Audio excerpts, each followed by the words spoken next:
नमस्कार। समय संवाद में आपका स्वागत है। मैं हूं सर्वेश कुमार सिंह। उत्तर प्रदेश में राजनीतिक घटनाक्रम बहुत तेजी से बदल रहे हैं।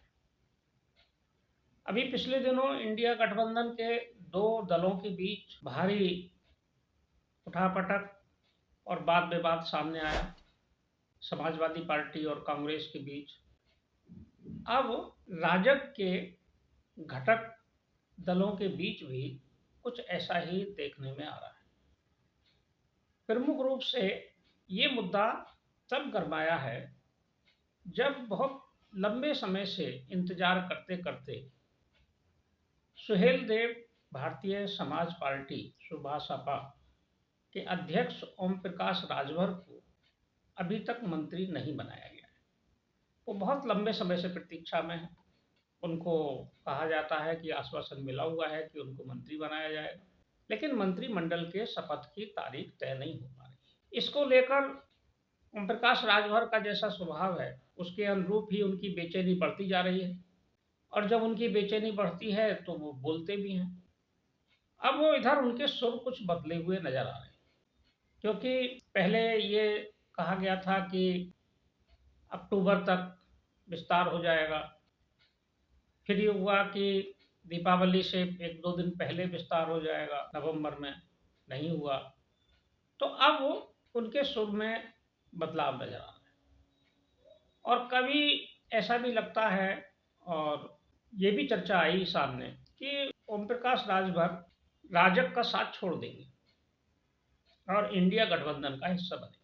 हालांकि एक दिन बाद ही उन्होंने इस बात का खंडन भी किया कि नहीं, वो इंडिया गठबंधन में नहीं जा रहे, लेकिन वो कुछ बातें ऐसी कहते जरूर हैं घुमा फिरा कर, जिससे एनडीए के अंदर उनकी नाराजगी का इजहार हो जाए, राजग के अंदर उनकी नाराजगी का इजहार हो जाए, ऐसी कुछ बात वो कहते जरूर। उनके साथ मंत्री बनाए जाने की जो सूची है या लाइन है या जो प्रतीक्षा है, उसमें दारा सिंह चौहान भी है।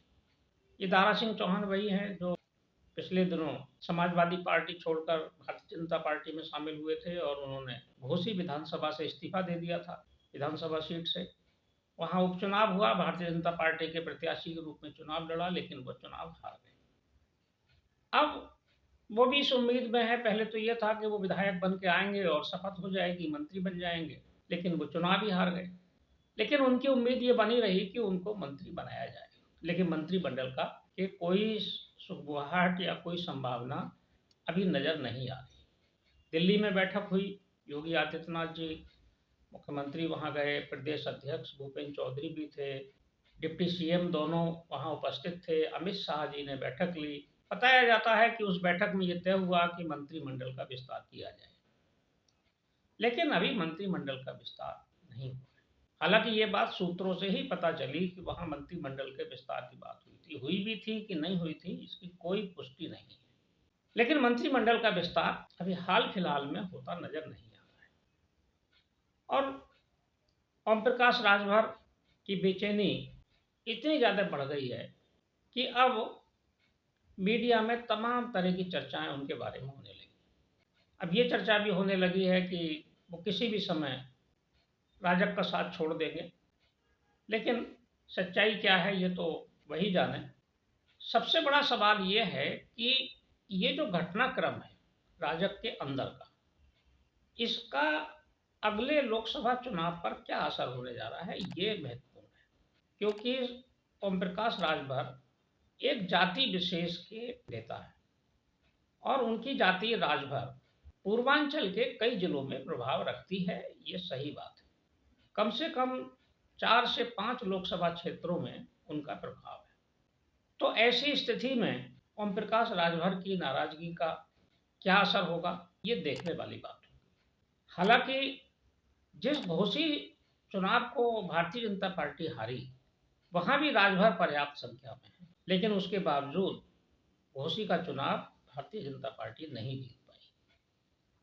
इसकी वजह यह रही कि घोसी का चुनाव पिछड़े बनाम अगड़े हो गया, और सारे सवर्ण, अधिकांश सवर्ण समाजवादी पार्टी के साथ चले गए। ये भी एक चुनौतीपूर्ण बात है। अब लोकसभा चुनाव में देखना होगा कि भारतीय जनता पार्टी किस तरह से जातीय समीकरणों को संभालती है और मैनेज करती है, किस तरह से सोशल इंजीनियरिंग के आधार पर वो अपना बिसात बिछाएगी। क्योंकि पिछड़ा वोट बैंक का महत्व है और उसको समझते हुए भारतीय जनता पार्टी अब ओबीसी गणना का विरोध नहीं कर रही है और पार्टी के बड़े नेताओं के सुर भी बदले हैं। अमित शाह ने छत्तीसगढ़ की सभा में और अभी परसों ही तेलंगाना की सभा में जातीय गणना और ओबीसी के महत्व की बात की है।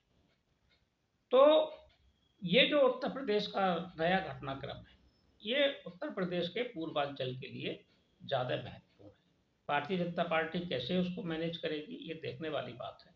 और हो सकता है कि योगी जी का कोई प्लान हो कि वो निकट भविष्य में मंत्रिमंडल विस्तार कर दें और ओम प्रकाश राजभर को मंत्री बना दें। हो सकता है किसी और मंत्री को बनाने पर कोई बात कहीं अटकी हो या सर्वानुमति ना बन पा रही हो।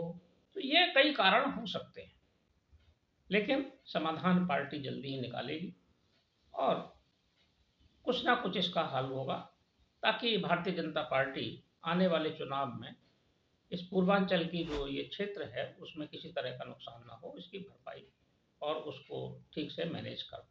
समय संवाद में आज बस इतना ही। कल फिर मिलेंगे किसी एक खास विषय के साथ। तब तक के लिए मैं सर्वेश कुमार सिंह आपसे विदा लेता हूँ। नमस्कार।